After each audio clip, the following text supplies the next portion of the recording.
देश में one nation one education board, one nation one syllabus, one nation one curriculum लागू करने की मांग वाली पीआईएल पे कोर्ट में सुनवाई हुई है।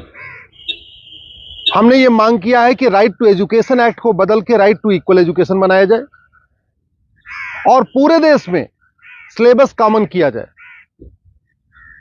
बंगाल वाला बंगाली में पढ़े, गुजरात वाला गुजराती में पढ़े, महाराष्ट्र वाला मराठी में पढ़े, तमिलनाडु वाला अपने तमिल में पढ़े, लेकिन सिलेबस और करिकुलम एक समान होना चाहिए।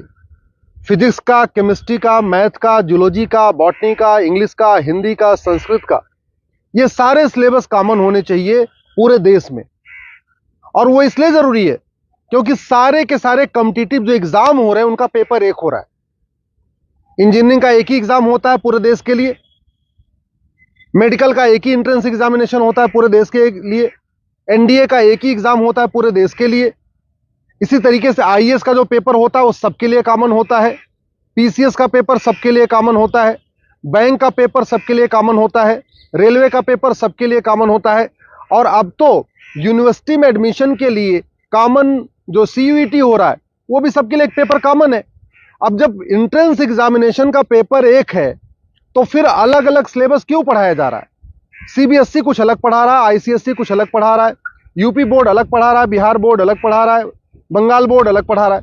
और सारी पढ़ाई करने के बाद जब बच्चा जाएगा एग्जाम देने, उसके लिए सबके लिए एक पेपर होगा। अगर पेपर सीबीएसई के पैटर्न पे सेट होता है तो बाकी स्टेट बोर्ड वालों को इक्वल अपॉर्चुनिटी नहीं मिलती। अगर जो एंट्रेंस एग्जामिनेशन का पेपर है इंजीनियरिंग का, मेडिकल का, एनडीए का, बैंक का, रेलवे का, अगर वो आईसीएसई बोर्ड के पैटर्न पे होता है तो सीबीएसई बोर्ड वालों को और बाकी स्टेट बोर्ड वालों को फिर इक्वल अपॉर्चुनिटी नहीं मिलती।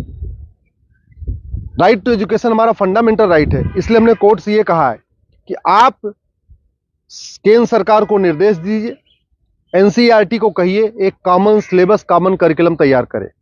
आज की डेट में जो नवोदय स्कूल है वो पूरे देश में उसका सिलेबस कॉमन है, जो आपका केंद्रीय विद्यालय है उसका सिलेबस भी कॉमन है।